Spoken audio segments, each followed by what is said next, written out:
If you have low back pain and you're wanting to try some Pilates exercises, but you are not quite sure how to go about that without feeling more pain, I have some suggestions for you. My name is Layla. I am a Pilates instructor and I have taught mainly private sessions for many, many years. This video is for you if you are pretty sensitive to a small movement of your low back, which most people are surprised by how big of a difference that can make.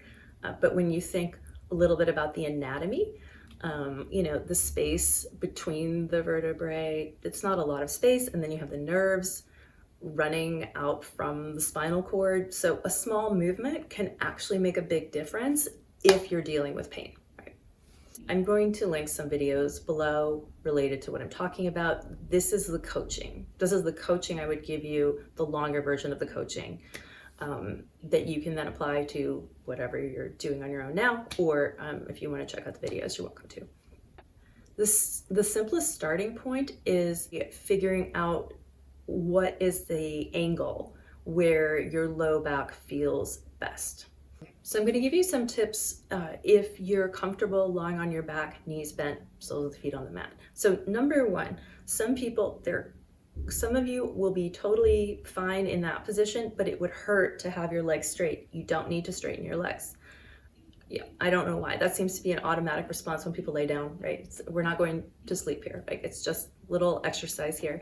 And so for a lot of you, it's going to feel better with your knees bent, soles of the feet on the mat, which is how we're doing most of the Pilates exercises in the beginning anyway. Also, you can put something under your head. Do you feel better with a little bit of space under your low back? That very natural curve that when you're standing you have?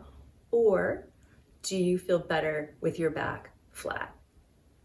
If you're not really in that much pain, or it doesn't feel any different, it's about the same, then you can decide for yourself what you want to do.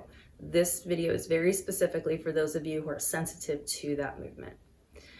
So once you figure out, are you better with your low back fairly flat or with a little curve, then you're going to want to work on the awareness of that position, and then your ability to maintain that position while you're doing a leg movement. And the leg movement can be very gentle, very small. It's just a little movement of the leg that will challenge your stability. Yeah.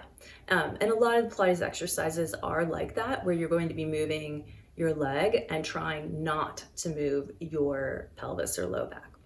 So you're going to need to be able to find your best back position, the one that feels best, if there's a difference, right? You're gonna need to be able to stay aware of what's going on with that position. Even when you have a leg moving, it's very easy to get distracted by the leg movement, whatever it is. It's just, that's where the attention normally goes, and you're gonna need to keep it on your back placement.